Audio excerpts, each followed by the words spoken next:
Bonjour, donc moi c'est Séverine. Ça fait maintenant 3 ans et demi que je ne travaille plus suite à un burn-out.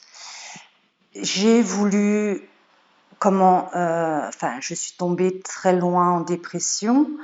Je pensais que le suivi par mon médecin, médicaments et un suivi psychologique allait me faire sortir de cette dépression. Mais quand on va trop loin, quand on touche le fond, ça suffit pas. Et donc, après 2 ans, j'ai intégré un centre, la Charnière, où là, on travaille vraiment le rétablissement. Il faut savoir que le rétablissement, pour moi, j'étais bien consciente que ça allait prendre des années, enfin des années.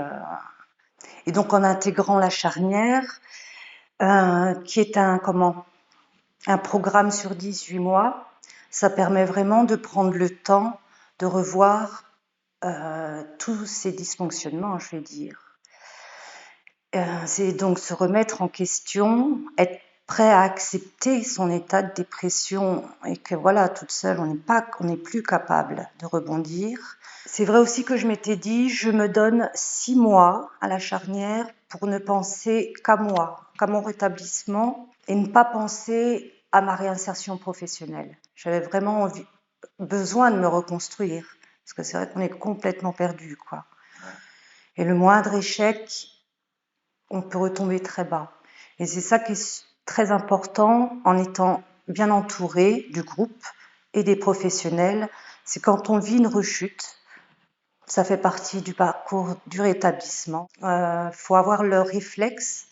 Et ça s'apprend aussi parce que au début, c'est difficile je vais dire, de se dévoiler, quoi, de se mettre à nu,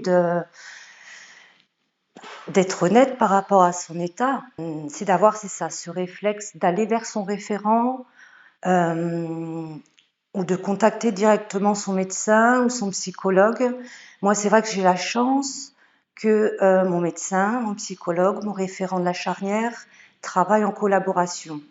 On s'est déjà tous rencontrés, tous les 4, pour aller vers, voilà, la même direction, quoi, avec chacun leur rôle. Après, ils restent en contact, eux, par mail ou par téléphone, oui, avec mon accord, bien sûr. Quand j'ai vécu des grosses rechutes, direct, ils se contactent pour dire « Oula, attention, Séverine ne va pas bien, sur tel point, me rattrape au vol avant que je dégringole, quoi, trop bas. Hein. Je les appelle mes 3 mousquetaires. Et donc, ça fait 15 mois, ben voilà, maintenant, je suis, beaucoup plus stable. C'est vrai que le centre aussi, ça permet de retrouver un rythme, hein. Se lever tous les matins, avoir un objectif, arriver à l'heure, retrouver l'envie de faire des choses. Ça commence par ça, hein, avant de penser à des objectifs trop hauts. On travaille aussi beaucoup sur nos forces, nos faiblesses, mais c'est ça, on retrouve tout ce qu'on avait perdu dans notre tête, quoi. Hein. Nos compétences, nos forces, nos ressources, et voilà. Et de se dire, ben non, voilà, j'ai pas tout perdu, je suis pas une moins que rien, quoi. Je peux encore faire plein de belles choses, quoi. Avec des objectifs à long terme aussi, maintenant, j'en suis là, quoi. Oui, oui. Ce qui est très important aussi pour moi, et je le transmets aux autres au maximum, c'est tout ce qu'on apprend au centre, il faut savoir le transférer à l'extérieur, l'expérimenter. Voilà, et pour se mettre vraiment en action. Parce que voilà, après 18 mois, on se retrouve à l'extérieur et si on ne met rien en place, si on n'expérimente pas ce qu'on a appris, on ne sait pas vraiment savoir ce qui va pas, les changements de comportement, est-ce qu'ils sont vraiment adaptés à l'extérieur? En ce moment, je suis vraiment dans l'action, à faire des enquêtes métiers, à faire des stages aussi dans les milieux professionnels pour voir si ça me convient, si ça me convient pas, est-ce que je pourrais m'adapter ou pas? Est-ce que je suis plus capable de supporter telle chose? Est-ce que ça, oui, ok, qu'est-ce qui me convient vraiment, quoi? Ce qui est important, c'est ça dans le rétablissement, quand on a vécu un burn-out, c'est de retrouver un travail où on est bien et sereine. Et pas reproduire évidemment les mêmes erreurs, c'est surtout ça qu'il faut apprendre. À la charnière aussi, on a une pérédante. Et je trouve que son rôle est intéressant dans les discussions parce c'est vrai, on a l'impression que elle nous comprend, quoi. On n'a pas besoin de développer, elle nous comprend dans nos émotions, dans ce qu'on peut penser. Et elle fait partie du module rétablissement, pardon.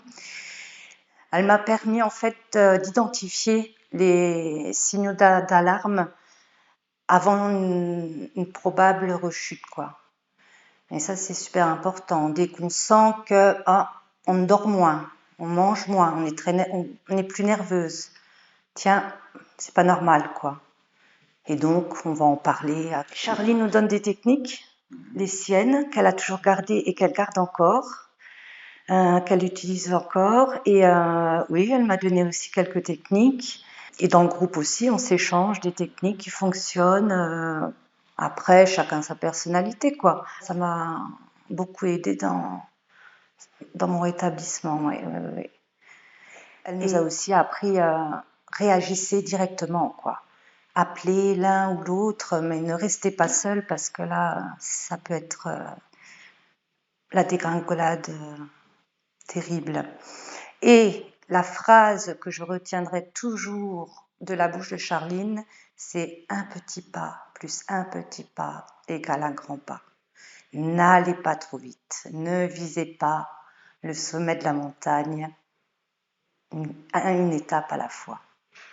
Et une petite réussite égale de la confiance et voilà, de l'épanouissement et du rétablissement.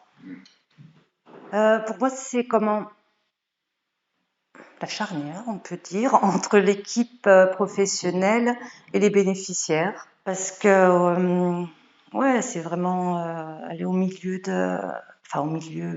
entre l'équipe où elle participe aux réunions et elle est très proche de nous, quoi. Pendant les pauses, elle arrive toujours plus tôt pour discuter avec tout le monde. Quand on est tous en groupe, mais à l'extérieur, quoi. Elle avance toujours des sujets où tout le monde peut s'exprimer librement, quoi. Des sujets larges. Et quand elle est en module, je trouve qu'elle a un rôle de vraiment collaboratrice avec le professionnel qui donne le module, quoi. Ils se complètent bien. On a l'avis du professionnel, mais on a aussi le témoignage de Charline. Elle travaille beaucoup sur son témoignage, son vécu. Et quand nous, on prend la parole, elle rebondit pour dire, voilà, soit pour nous conseiller, ou soit pour essayer de nous faire encore plus réfléchir. Ouais. Charline est une personne super ouverte, souriante, très communicative, et donc ça fait du bien, quoi. J'ai tout de suite accroché avec elle, et puis après c'est ça, on papote aussi entre, c'est pas ma copine non plus, mais entre filles, quoi, je veux dire, on se partage nos petits événements du quotidien et compagnie, quoi. Elle n'accepte pas de bénéficiaires sur son compte Facebook, par exemple, parce que je pense qu'elle ne veut pas être aussi envahie, hein, elle se met aussi ses barrières. Enfin non, pas ses barrières, ses limites. Et ça, je l'accepte totalement, quoi. J'en profite quand elle est là. Après, j'ai pas forcément besoin d'elle à l'extérieur, quoi, voilà. Et c'est très bien comme ça, je pense. Moi, ce qui me fait du bien, la présence de Charline, pendant les pauses, c'est ça, c'est de discuter de tout et de rien, de plaisanter. J'utilise surtout les moments de module pour parler devant elle, en fait.